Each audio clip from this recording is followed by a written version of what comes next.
Hey everybody, welcome back to Nocturnal Nerd. I'm Fred. And Eugene? Tonight we're doing the review on Justice League, 2000 film that came out just this weekend. We're doing again pros and cons, and then after that we're going to do our actual numbering of what we rated. So we're gonna start with pros, and the pros are that man, this movie was something like the way when the hero meets, it's like natural, organic way of meeting. Yeah. Like they're meeting each other for the first time, and they're like, "Hey, we're recruiting. Like, come help us out." It's like natural meeting. Yeah. And then finding Steppenwolf. That's like everyone's doing their part to help each other.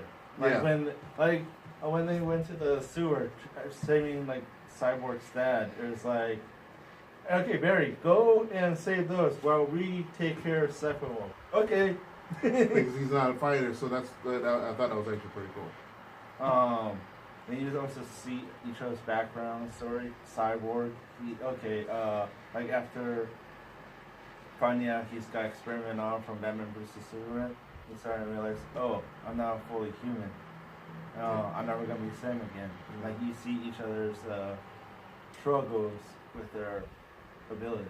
Like Flash, his ability is like super fast, but yeah, he has no idea what to use them for. Like he has no guidance who like each of them you see them like, hey, I got powers, but I don't know what I can use them for. And Batman's like, yeah, you have powers, but you can help me save the Earth. That is true. Anything else?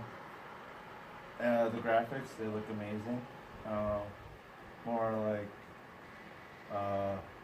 even in that darker feel, it's got some good comedy in it too. Yeah. From Barry, from Batman.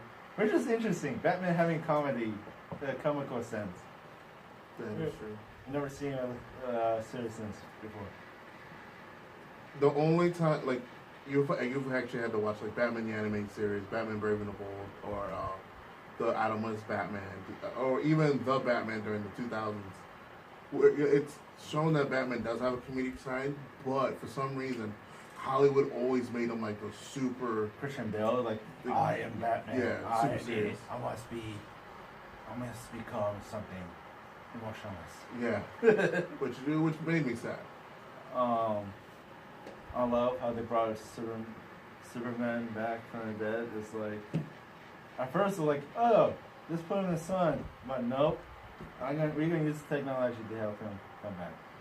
Yeah, I did like that. When I do my pros, I'll talk more on why I enjoyed that. But again, I feel like Josh Whedon did a good job in bringing characters into, like, bringing them together. That is true.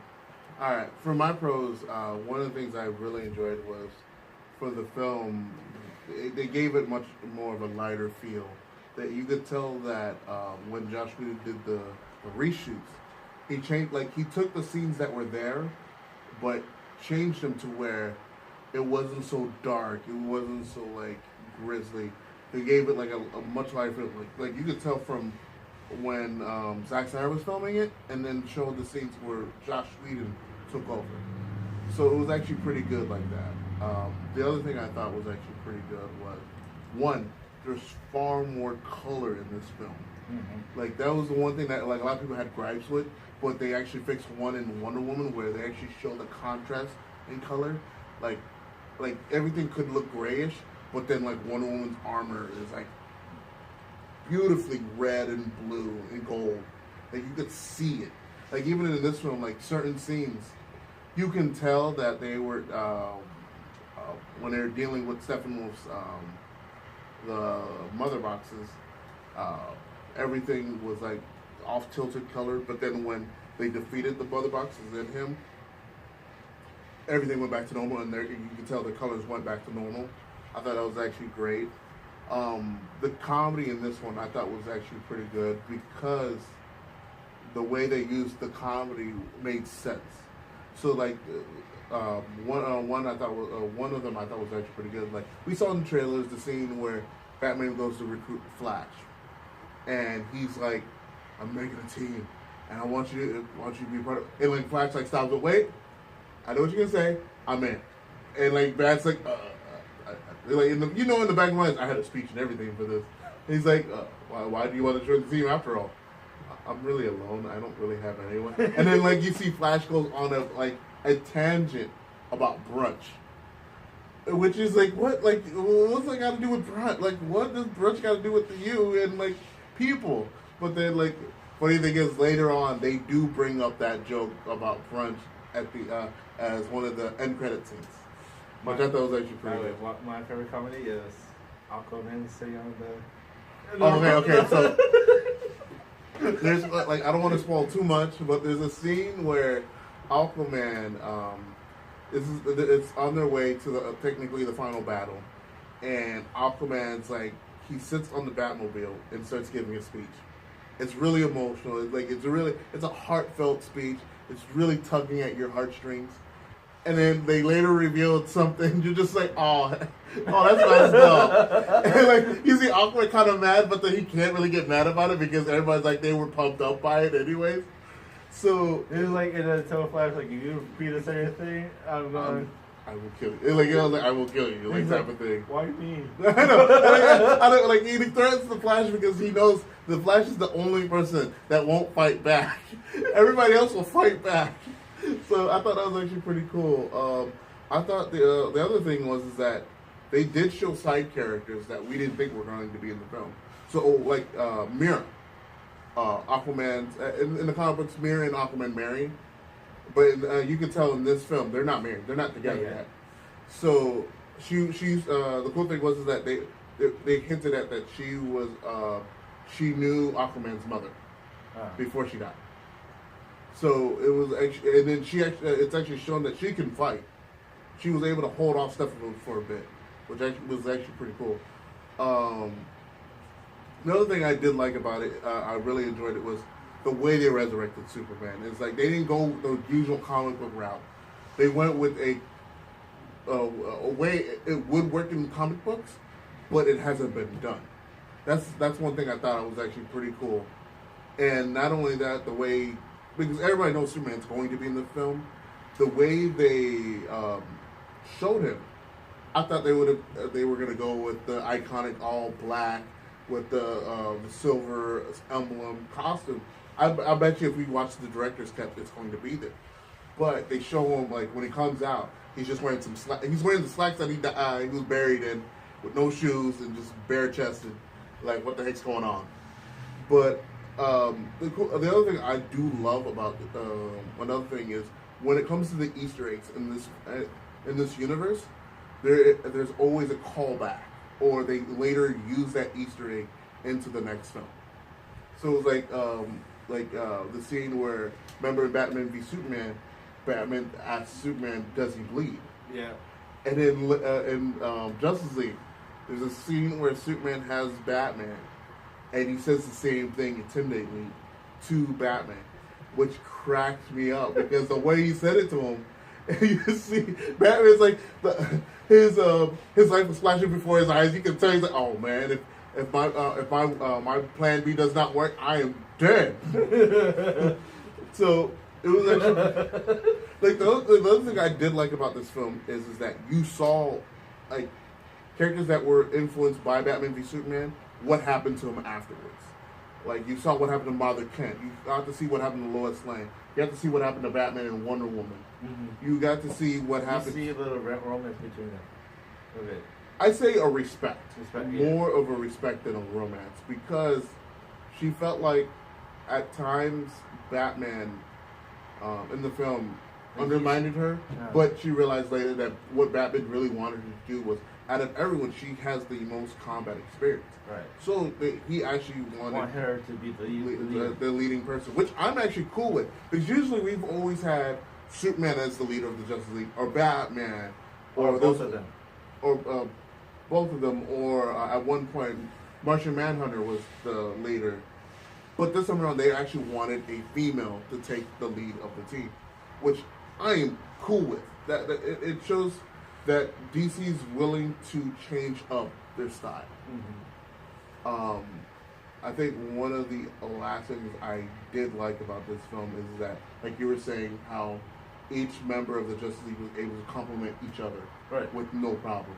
So the transitions with each other using their powers flowed really nicely, to the point where Batman was helping Aquaman get through the city to take down parademons, to the point where when Aquaman thinks he's about to fall, Cyborg is there to pick him up and have him thrown into another parademon, and then like when Flash is able to go through the city, moving supersonic speed, trying to evacuate people as quickly as he can. So it was great to see them actually showing, not like the iconic, like everybody smashing, like in the Avengers, like you see everyone beating up on everyone, and then like that iconic pose with they're all doing it at once. Like in this one, they're like everyone is doing their own thing, but it still connects with everyone else, to the point where that's how everyone else was able to end up at the final battle with Steppenwolf at the end. That's the other thing I did like about, I really did enjoy about this, is that even at one point when Batman tried to do it alone, Wonder Woman and the rest of the team's like, yeah, we can't let you do that. Because we're a team. We can't just let one be one. That was awesome. It's like, which I loved, because Alfred even mentioned that. He's like, you have a team, work with them. Like, that's awesome too. Like you see Batman's his character too. It's like you always like to work alone, but in this point he's like, okay, screw Solo. I'm gonna help you work with you guys. So, another thing I did like, that's your point that out. The other thing I liked about it is that because he's doing that, now we can actually branch off, and we can actually see now a Batman family reestablished again. So Robin, Batgirl, Nightwing, spoiler, like all those characters. We can have. By the way, Nightwing is coming, so which I can't wait for. And we are getting a Batgirl from Joss Whedon. So that's actually. Gotham Siren? Gotham City Sirens. But I don't know if he's going to do a tie-in with that, or like a Gotham City Sirens versus Batgirl and the Birds of Prey. They could be doing something like that, or it could be two separate films. We don't know yet.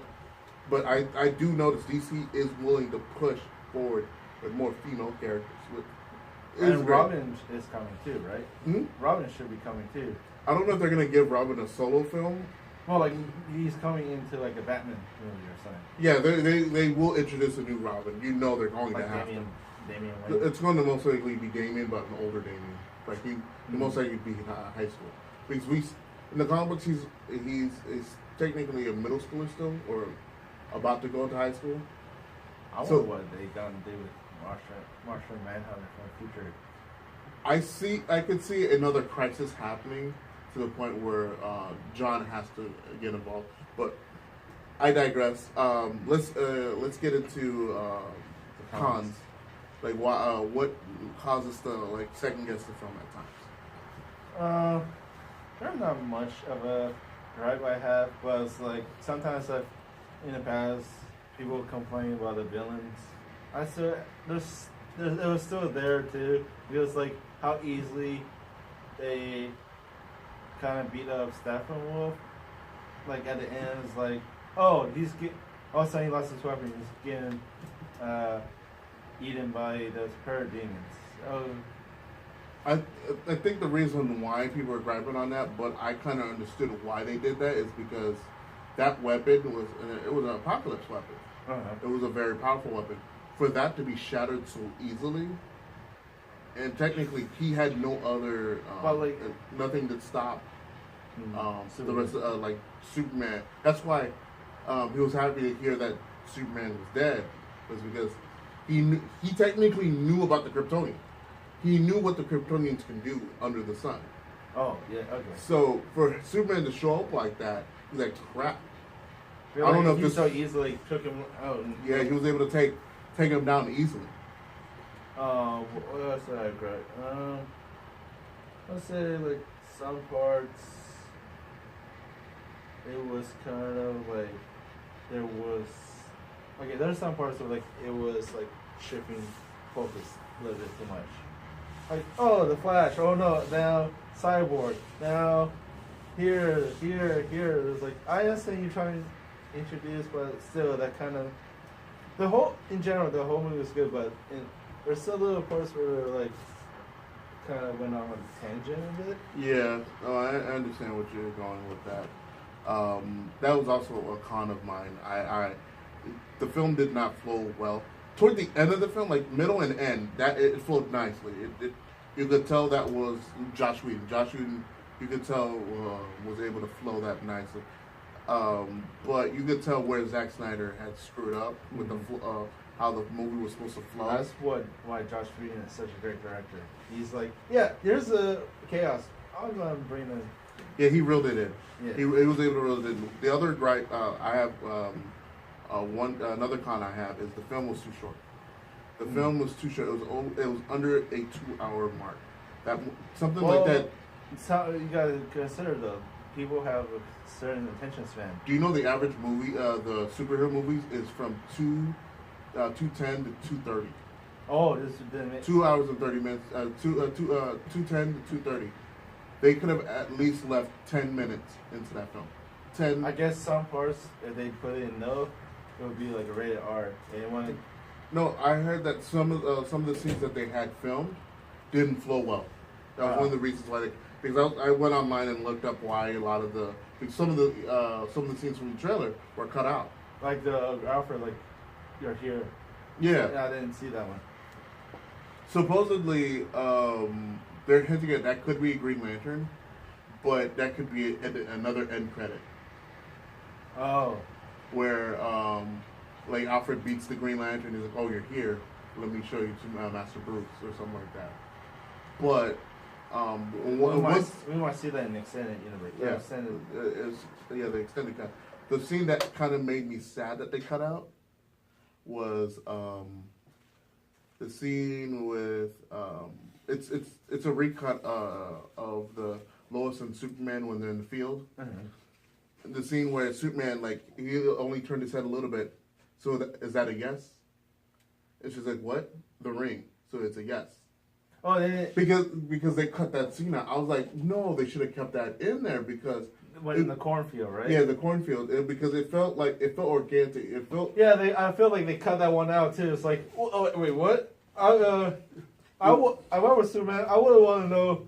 Did you accept my proposal? Yeah, because throughout the whole film, Lois was still wearing the engagement ring that Clark gave to her before the events of before the ending of Batman v Superman. So it would have been great to see Superman acknowledge or ask for acknowledgement. Is that a yes? I think later they're going to match that scene up together, and then it'll flow better. So I have other qualms. Like I kind of wish that they would have focused more on Cyborg and Flash, especially because but that's why they're giving them solo movies. That way we can have more. I understand that, but I was reading online, there was a lot of scenes that there was about Cyborg that they cut out. They cut out maybe 3 or 4 scenes. Like how what his father was doing to him. Yeah, that's one. Another one where he's actually learning how to camouflage his body so that he looks human. Oh, okay. So supposedly he gets to the point where he's able to do that. They did a good job with him though.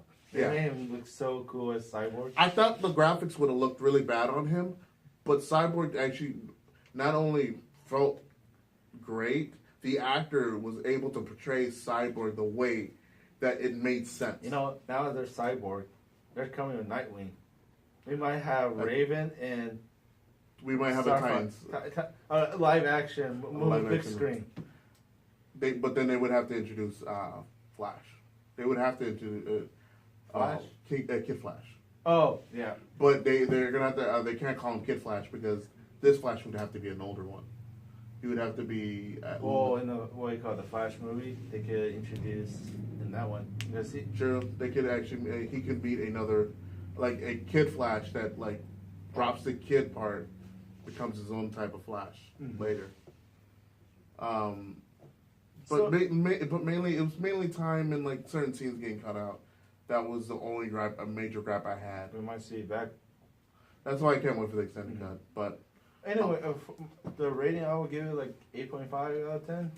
I get to me I'd give it an 8 because that's the reason why I dropped the. I would have given it an 8.5, but because of the way the movie flowed and the time, I couldn't give it a. To be honest, I'd rather watch this one than Thor Ragnarok. Really? Yeah, because Thor Ragnarok, I didn't like it too much, but this one's like, okay, to me, I feel like, Marvel, you need to step up, because DC is right out of your tail, you know? Like, I don't know if this movie's going to make a lot, as much as we think it was going to, but... Well, I'm saying, like, Solar Rise, with Josh Whedon actually having a little free reign in this one. True. Marvel might get nervous. True. Plus, they just signed on Bendis. Bendis is actually a very famous comic writer that used to work for Marvel for years. He technically was the last guard in Marvel. He used to be the guy. Him and his team used to be the ones that used to go over the scripts of all the Marvel films. But and then when Disney decided to have Kevin Feige only report straight to Disney instead of going through Marvel, and his group technically lost out. Technically, a lot of their powers were diminished because of it. I feel like Bendis now was forced to do stuff that he really didn't care for. So that's why I heard through the grapevine that Bendis is now. That's one of the reasons why he signed up with DC is that one. Because he already has experience working with scripts for big name Marvel films, he can do that for DC. And DC actually care about the sources too. True. Like, unlike Marvel, they're like, okay, we can use the sources, but it's gonna be loose stuff. But DC is like, we know you guys love the comics. We're going to keep it within the comics. I mean, like with a little bit of liberty. Yeah. The other thing I do like is that even the producers, like a lot of these bigwigs, you think that they don't really care about comic books. Like one of the guys, I forgot his name, but he's been there since the beginning. Jeff Jones? No. This is before Jeff Jones. He's been there since when the Christopher Nolan Batman trilogy. Okay. He was there for that long, and he even stated that there's like few characters that he's been wanting to see on the big screen. One of them was Cyborg, and so now that they're going to give Cyborg his own film, he's happy about that. The other one was John Jones, the Martian Manhunter. He's been aching. He's been begging DC to work on a film of John Jones because he feels like that's one character that would have been great for a lot of. Actually, I would love to see DC take on it because we saw him in Supergirl. But I would like to see a real, authentic John Jones. Okay, quick question then. Where do you think he would be established? Do you think he'd be in Gotham, Metropolis, Central City? I think he'd be in Gotham. That'd be good. Because I think he'd be a detective in Gotham that's solving, like I can see him solving crimes. Or if they release Green Lantern movie, they could introduce him there because you're already dealing with aliens. Yeah, that's within Hal Jordan's realm. Yeah. Because what is it? Green Lantern, they kind of know a lot of people's identity. Yeah. So he's like, hey, John Jones, is there any illegal alien activities going on? Yeah. That I can help out? Yeah. I can see that happening. All right. Well, I'm Fred. I'm Eugene. And this is Nocturnal Nerd. You guys have a wonderful night. Peace. Peace.